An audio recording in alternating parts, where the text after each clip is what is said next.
Well, good day. It is the 4th already of August, 2021. I hope you're having a good day. Some kind of sad news to report. Yesterday morning, a Pentagon Force police officer was attacked and killed by some random lunatic, stabbed to death. The lunatic was shot and killed by the Pentagon police. And the officer's name, who was killed, Officer George Gonzalez, and he had served in Iraq with the United States Army, and then he had served in the Bureau of Prisons as a corrections officer, and then from there in the Transportation Security Administration, and then he joined the Pentagon Force Protective Police in 2018. I'm going to put a very short video on, then I'm going to talk about it. Story of the day that happened right in our backyard, an attack outside the Pentagon. The Pentagon confirms an officer was killed on a bus platform near the Pentagon Metro Station. The AP and CBS News report the officer was stabbed and the suspect was shot and killed. Several others were hurt. And that's right, Leslie. CBS News has confirmed that the assailant here is 27-year-old Austin Lance of Georgia. Meantime, us at WSI-9, we're getting confirmation from the Marine Corps that Lance tried to join the Corps back in 2012, but he was only with them for less than 1 month and then kicked out. This, Leslie, as there is still no motive for this attack. Outside the Pentagon, an officer fatally stabbed, a suspect shot to death at the scene. The heart of America's defense community shaken. Flags now flying at half-staff. This morning at about 10:37 a.m., a Pentagon police officer was attacked on the Metro bus platform. Law enforcement officials tell CBS News suspect Austin Lance of Georgia stabbed the officer. There was a struggle for the officer's gun, and other law enforcement opened fire. We have one suspect down, one officer down. Pentagon, Metro. The Pentagon Force Protection Agency confirmed the victim is one of their own. From the Pentagon, the focus shifted for a time to D.C. as fellow officers from across the region had gathered at George Washington University Hospital to pay their respects. Detail, present arms. Later, a procession escorted a van away from the hospital and along the National Mall. Our WUSA-9 team saw officers of all ranks from the Pentagon, the Secret Service, D.C. Police, Park Police, and other agencies, all there to honor a fallen brother in uniform. Today's attack was not the first at the Pentagon Transit Center. Police killed one gunman who injured two Pentagon police officers back in 2010. Police say John Bedell was the attacker. He reportedly had two handguns and more ammunition in his car parked at a nearby garage. Bedell approached a security checkpoint and started shooting when he was asked for his credentials. Two officers were injured and soon released from the hospital, and Bedell was killed by police.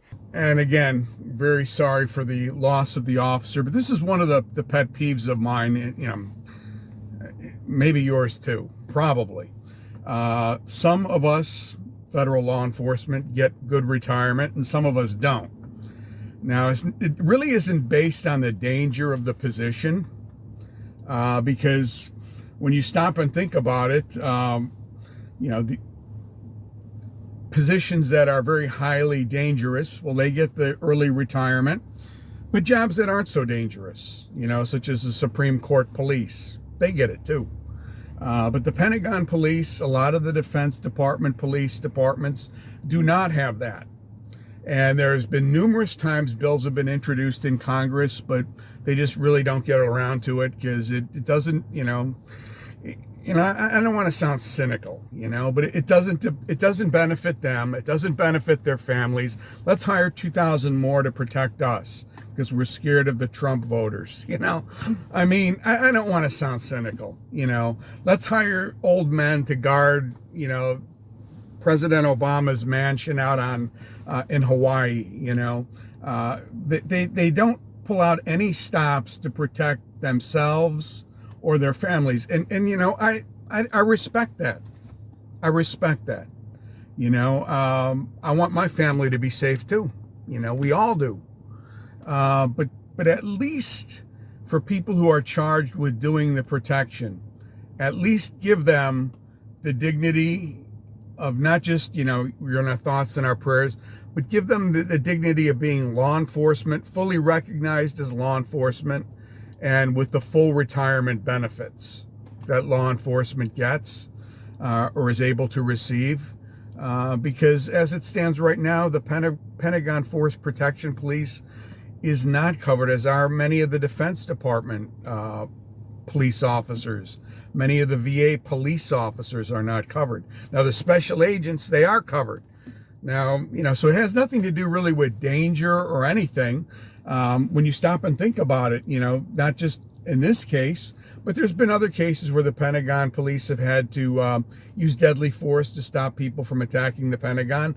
There's been cases where, remember the case where Nidal Hassan, the goofy psychiatrist in the Army who shot up Fort Hood, he was shot and paralyzed by a base police officer, again, who was not considered to be law enforcement for the purposes of retirement.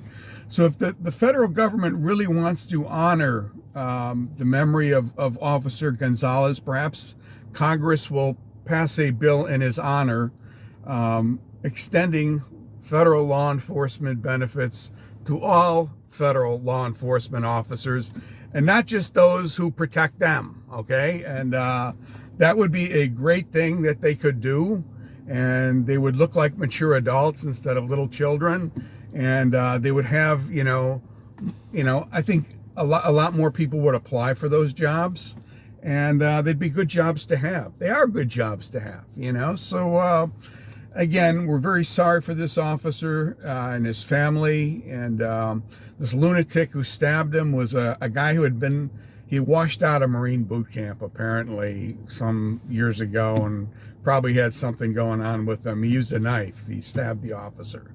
So, that's just a horrible thing. So pray for the officer and his family. And, but also, one good thing that they could do, name a bill in this man's honor and do something for federal law enforcement. Okay, that's my rant for the day. I'm going to do one later on Q&A. Okay, thank you, and God bless.